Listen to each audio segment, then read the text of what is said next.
Hello, everybody. My name is Daniel McElroy, and today we are going to be talking a little bit about AP classes in the humanities and how to succeed in them this academic year. So just to start off, I'll tell you a bit about myself. I have been with ESM for just over 2 years now, and I have been working with students in many of the AP subjects we're going to talk about today for just about as long, just about 2 years now.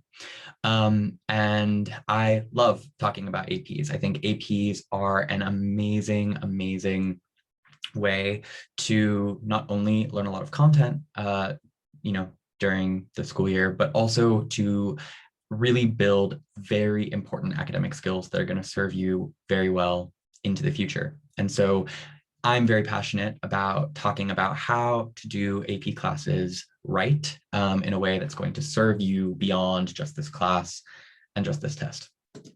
So why is it that we're grouping all of these AP subjects together? This is a list of, the AP subjects that we're going to be talking about today, by and large. So it would be the English courses, the history courses, many of the social science courses, and then the languages other than English. And the reason that all of these really fit together nicely for me to talk about and give you some advice for is that they're all skills-based. Now, really, the College Board would say that AP subjects are really all skills-based, but what I mean by the fact that we're going to talk about courses with skills-based assessment today is that these courses cannot be successfully completed on content alone. You really need to understand the exam. You really need to understand what the College Board is asking of you on the exam. And then beyond understanding it, you need to practice it and you need to build the skills.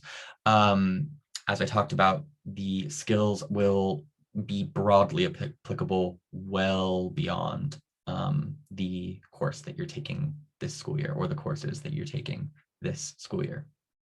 And so just to illustrate why these courses have a bit more in common even, we can look at the percent of the exam that is based in free response questions or FRQs. So every exam on this list, everything that we're going to talk about today, the exam is made up of over 50% or at least 50% FRQs, right? So with the English exams and the history exams, it's a little bit more than 50%. And then the social sciences and languages other than English, half of the exam is free response, right? And the reason that free response tends to be such a difficult portion of the class is that it's, again, not content-based. So these FRQs take practice and they take knowledge about not just the course content, but also the rubric and what the College Board and the AP graders and readers are actually looking for. It's not something that sort of will just come to a student, and it's not something that you're going to have a very fun time trying to get a hold of in the month before the exam, let's say. So it pays to be thinking about these exams and the format of these exams now, because it can really help you position yourself for success and get something, as I've said, get something really valuable out of all of this prep and practice. So just to emphasize a little bit more before we jump into, sort of what we should do to prepare for these exams, I think it's useful to look at how scores have been distributed historically. Now, this is just the score distribution for last year for most of the subjects that we are discussing today. And you'll notice a few things, right? So first of all, good news, over 50% on average, pretty much for every exam, over 50% of students pass the exam, right? And so on the AP grading scale, a 3, 4, or 5 counts as passing the exam. So over 50% of students are passing, but as you may also note, fewer than a third of students, on average, 29% of students receive a score of a 4 or a 5. Now that's notable because if you have any universities on your list that you're applying to who do offer credit for AP classes, AP exam scores, that's typically going to be a 5, sometimes a 4, but definitely a 4 or a 5. So that's part of it, but also, when you're thinking about where to send your AP scores, which universities you want to receive them, and these things, typically a 4 or a 5 is what you want to be sending. So, how do you position yourself to be in that top less than a third of students in whatever class or classes you're taking? The answer really does come down to FRQs. The grading rubrics for the FRQs, which we'll talk about in a bit more detail shortly, are way more subjective than obviously the multiple choice portion of the test, right?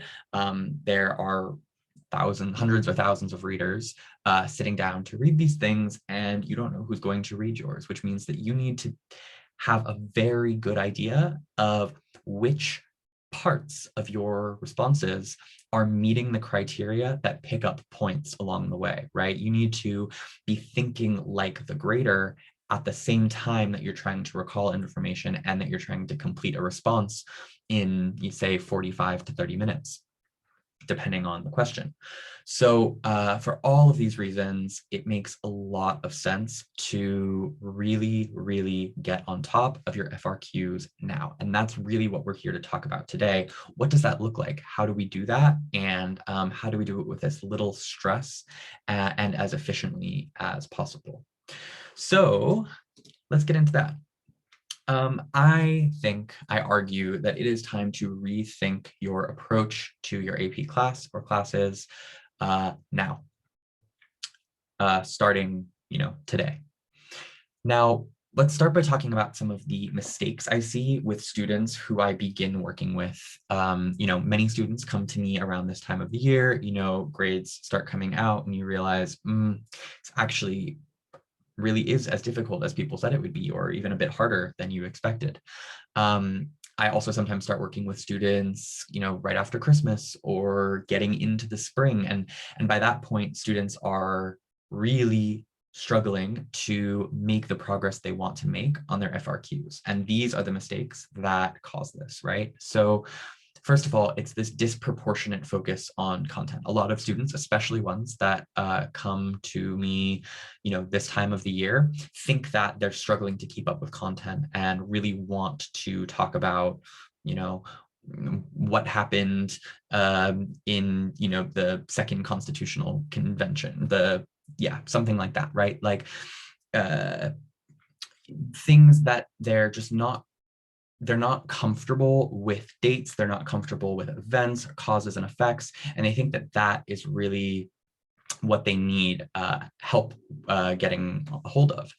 And what I quickly explain to them and then begin working with them on is that actually that's not the area that we primarily need to be concerned with. And actually through the practice that we'll talk about shortly, a lot of those content issues are going to be sort of ironed out.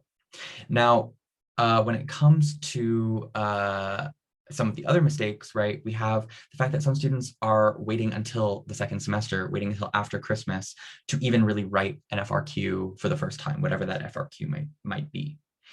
Now, and the reason that that can be an issue, well, there are really two, and they're the next 2 points here. First of all, most schools are grading AP classes on the standard scale that the school uses. This is especially concerning when it comes to the exam in schools that use standards-based grading, because what happens is there's a very specific rubric and the teacher is often really worried about making sure students are matching that rubric. And many times teachers are aligning that rubric for a particular AP class with the AP grading rubric, but not always. And also at times when it comes down to the teacher needing to make an assessment that fits the school's curriculum, they maybe end up focusing their commentary, their feedback on your work, on your writing, more heavily on that than on what exactly an AP grader might say. And so if you wait until only when FRQs are assigned for class, you're going to find that you're not necessarily learning the exam as specifically as would benefit you most. So I really think it behooves you not to wait until the second semester to begin writing practice FRQs, to take the initiative and to do it on your own outside of class. That way you can do it really focused on the rubric, learn the AP rubric, and then marry that yourself with whatever grading rubric your teacher uses at the point that you really do start practicing FRQs as a class, likely in the new year.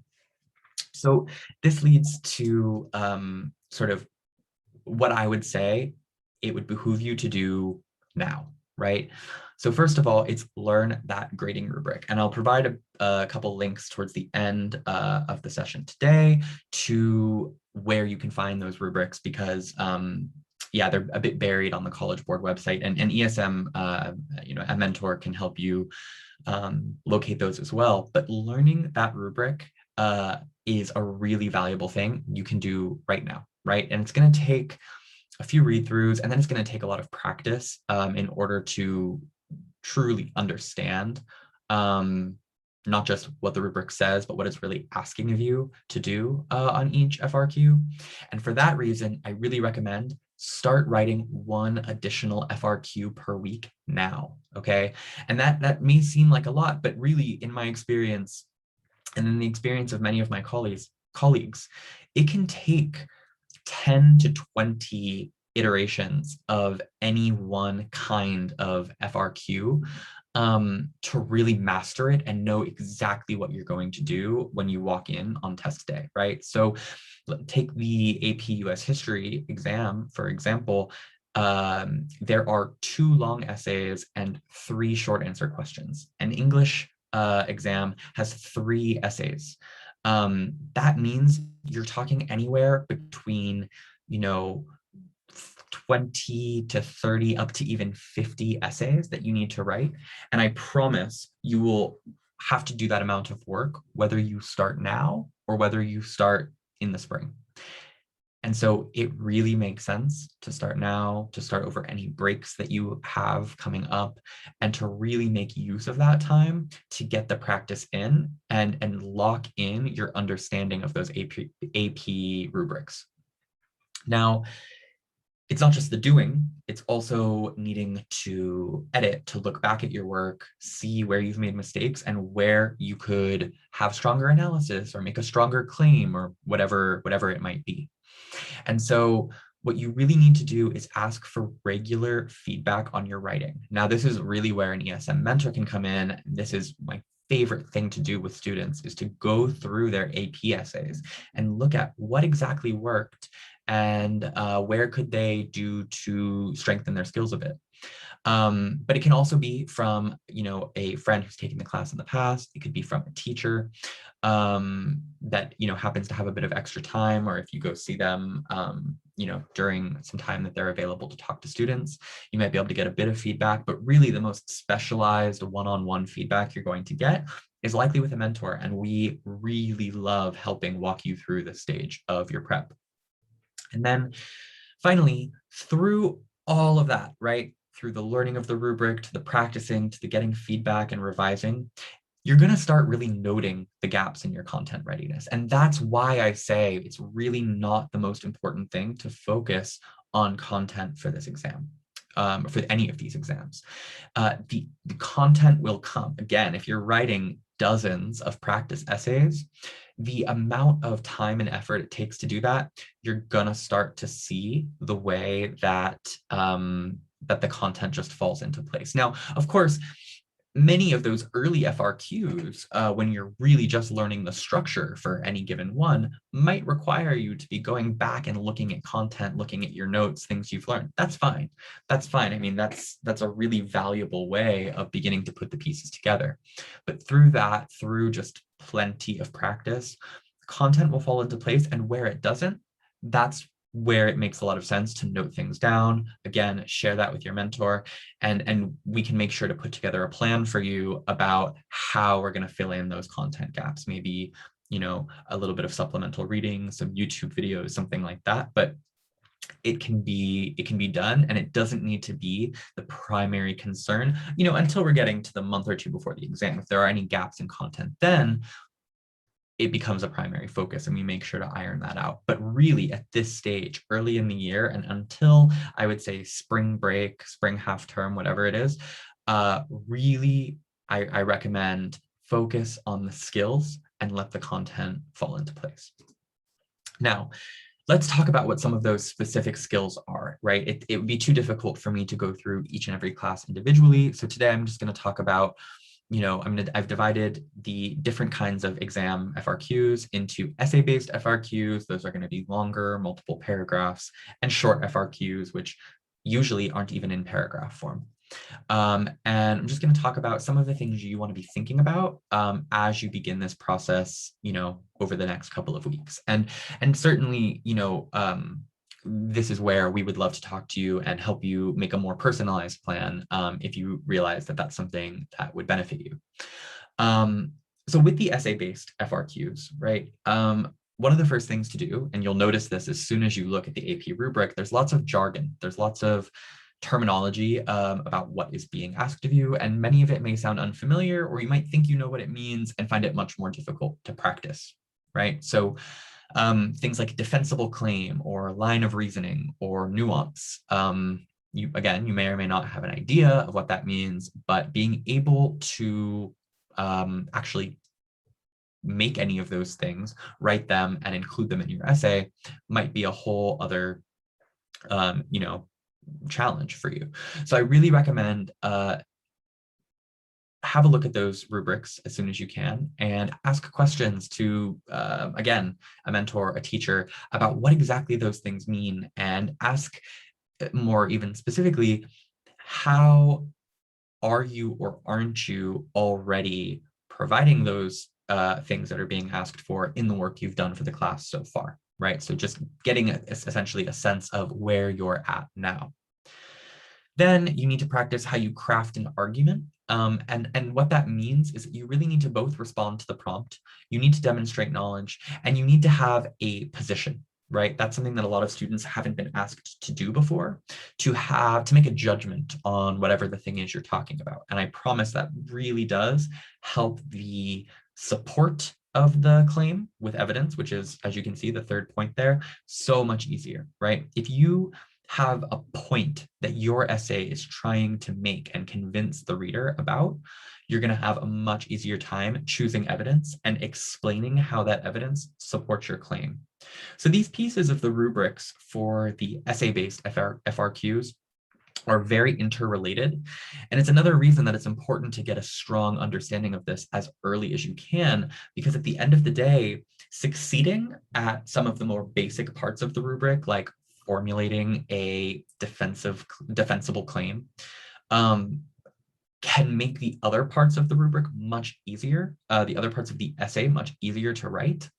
And you'll be doing it with a bit more intention and understanding of why you're constructing a paragraph a certain way, or why you're choosing to support a point you're making at the moment you are, or in the way that you are. And I find that a lot of students, when they first come to me, they're kind of doing the motions because they generally know how to write an essay, and their teacher has given them some pointers for how to write this particular FRQ, but they don't quite understand how all the pieces are fitting together yet. And that's why the work really begins with the rubric. Then it begins with practicing over and over and over again until the rubric feels like second nature and you understand why you are making each and every point you're making. And we see students have success with this year in and year out, but it does take the work. And so I really recommend getting started with these 3 points now. Now, in terms of the short FRQs, these at times feel a bit easier, but at the same time, there is plenty of work to be done now and plenty of mastery to be gained through doing that work starting now. Right, so the short FRQs, these are more common on the social sciences exams. You'll find lots of task verbs, right? So you might have an FRQ that has 3 or 5 or 7 parts to it, and you need to basically bullet point your answers in single sentences. And these these questions, rather, that are being asked of you all begin with a task verb, right? Compare this to that, define, something from your reading or something that, a course concept, explain the process of this or that. And knowing what those verbs mean is only half the battle. You need to know what they mean in an AP context, right? So if you even just Google AP task verbs, or even more specifically, AP Human Geography task verbs, AP US History task verbs, because you sometimes get them in the SAQs, you can start to find what are the nuances of what exactly is the exam looking for when they say that verb. Each verb has a very specific requirement for how your answer is formatted or how you explain your answer. And so understanding those and knowing them right up front is going to make the rest of the year that much easier for you, when your teacher starts assigning short FRQs and things like that. Additionally, many shorter FRQs use sources or stimuli. So it might be a map, it might be a chart, it might be a photo, it might be a short excerpt of a text, but whatever it is, you need to get comfortable with that. And again, this is something that I found teachers by and large are quite good at. This is an area that I don't think I've seen many students completely lacking. But again, the more exposure you get to real AP exam questions, soon, the more confident you're going to feel by the time you're really doing those last few practice tests in the month of April, let's say, right? It should be something you don't even necessarily need to think about, something like the back of your hand, what to look for depending on what kinds of sources or stimuli appear in the course you're taking. So I really, really recommend just get to practicing that as soon as you can. And then finally, know what counts. And this actually does go for the essay-based FRQs as well, but it's even more important when you're writing short FRQs to know what gets points and what doesn't. I've seen so many students who write beautiful explanations of certain points, but it's not, and this goes back to the task verbs, maybe not exactly answering what was asked in the question and wasting time and energy writing, again, sentences that in an essay might be really useful, but on this exam at this moment aren't picking up any points and thus aren't actually helping them at all. And so knowing, again, the rubric and how things are graded can really help you know what to write so that you're efficient, so that you don't waste your time and energy, and so that you end up, of course, getting the 5 that you are seeking on the exam. So these are just some of the skills that I think it really, really makes a lot of sense to begin developing as soon as you possibly can. Now, how would you suggest I do that? That's probably the next question you are wondering. Let me walk you through where you can find a lot of the resources that are open, available to the public, available whenever you need them, that will really help you start this process as soon as possible. Okay, so you want to start on the AP course index page, and a copy of this presentation will be sent out with the recording of the webinar. And in fact, this link here is clickable, so it can bring you right to the AP course index page. But if for whatever reason you're watching this webinar later and you don't have a document with this presentation in it, you can just Google AP course index page, and there's the link there, and you will be taken straight to it. Okay, and so what you'll do is you'll scroll down to the course you are taking. In this case, I've done the example with AP European History. And there are 2 tabs here, about the course and about the exam. Now, I didn't actually put it into this presentation, but if you go to about the course and scroll all the way to the bottom, you'll find a document available for download called the course and exam description. And that document is largely not going to be all that useful to you, to be honest. It is usually over 100 pages, and it's really aimed at teachers of these courses to help structure, how they approach teaching the course. But what they do usually contain is the grading rubric for their free response questions. So it can be really useful to just go in there, find that portion of the course and exam description, and get familiar with it. Again, if that's overwhelming to you or if you can't find it, ask one of us at ESM. We are more than happy to help locate it for you. Sometimes they're available in some other strange places around the College Board website that can be a bit difficult to find, but we would love to help you get your hands on the rubric so that you can start this process of getting familiar with it as soon as you can. Now, what I have pictured here is the way to get to another very useful resource. So if you go to the About the Exam tab here, and you then scroll again all the way down to the bottom of the page, you're going to find this bit about exam preparation. And actually, it really makes a lot of sense to click through as many of these resources as you think are relevant to you. But what I wanted to show you today is the scoring information archive. The free response question and scoring information archive, right? So if you click on this third option, you're going to end up on this screen, and that screen is so helpful. It has past free response questions going back from 2019 all the way, in some cases, 10 or 20 years. Now, do keep in mind that for some of these exams, the grading system has changed at some point over the last, say, 5 years with AP US government. I know it changed only really 2 years ago. So sometimes the older questions won't be all that helpful in the sense that they are not the same format that you would encounter today, but you will still be able to see sort of some of the ways students were being asked to write about certain topics, which can be useful. Additionally, you'll find scoring guidelines and sample responses. You can even read sample essays, and you can see, why did somebody get the full score on this essay versus losing 2 points? And what do I need to do to meet all of those points of the rubric? So this can be a really useful resource for getting started. And I recommend that you do that, again, really at your earliest convenience, as soon as you can. It is never too early to start. I tell my students that every single year, that the more work you do up front, the less work and thus the less stress you're going to have going into March and April ahead of your May exams. So I hope this has been helpful for you. Remember that we at ESM love to help out on all of this stuff. So I know it's been a bit of a broad overview today, but know that I and my colleagues are around to chat with you about challenges you're having in any class, not just AP classes, but especially in AP classes. And we know a lot about how to de-stress the situation, how to get you on top of your FRQs and get you scoring really, really high on your AP exams. So we look forward to talking to you soon about these, hopefully working with some of you, and good luck, whether you work with us or not. Good luck on your AP exams this year.